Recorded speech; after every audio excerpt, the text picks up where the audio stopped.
Bareng Foodies. Banyak dari kita yang jalanin bisnis asal jalan aja, tanpa kita tahu tujuan atau bisnis goal kita apa. Bisnis yang punya tujuan aja belum tentu berhasil, apalagi yang jalan gitu aja. Faktanya nih ya, 80% bisnis gagal itu karena nggak punya planning di awalnya. So, sebagai pebisnis kuliner, kita perlu tetapin tujuan bisnis kita atau bisnis goal kita, supaya kita bisa ngurangin resiko kegagalan dalam menjalankan bisnis. Nah, kali ini kita akan menyimak 5 cara menetapkan bisnis goal dengan metode SMART. Yang pertama, nih S yang pertama, yaitu spesifik. Kita perlu menetapkan tujuan bisnis yang jelas dan konkret. Yang dimaksud dengan jelas dan konkret adalah memiliki indikator dalam menentukan tujuan. Misalnya nih ya, contohnya, bisnis kita mau sebesar apa? Atau berapa banyak cabang yang diharapkan?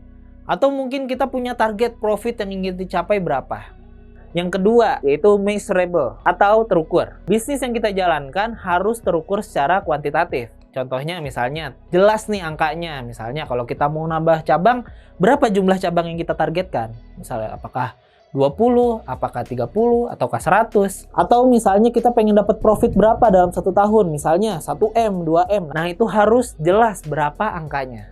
Yang ketiga yaitu A, atau attainable, atau juga realistis. Selain harus jelas dan terstruktur, sebuah bisnis juga perlu realistis. Realistis di sini maksudnya bisnis yang kita jalankan harus sesuai dengan kemampuan internal kita, yang meliputi kemampuan sumber daya dan juga modal yang kita miliki. Yang keempat yaitu R, relevan. Dalam membuat bisnis goal, kita perlu menentukan tujuan yang relevan, yaitu relevan atau sesuai dengan keinginan dan harapan yang kita ingin capai. Misalnya nih, dalam membangun bisnis, tujuan kita adalah pengen bikin sebuah yayasan sosial.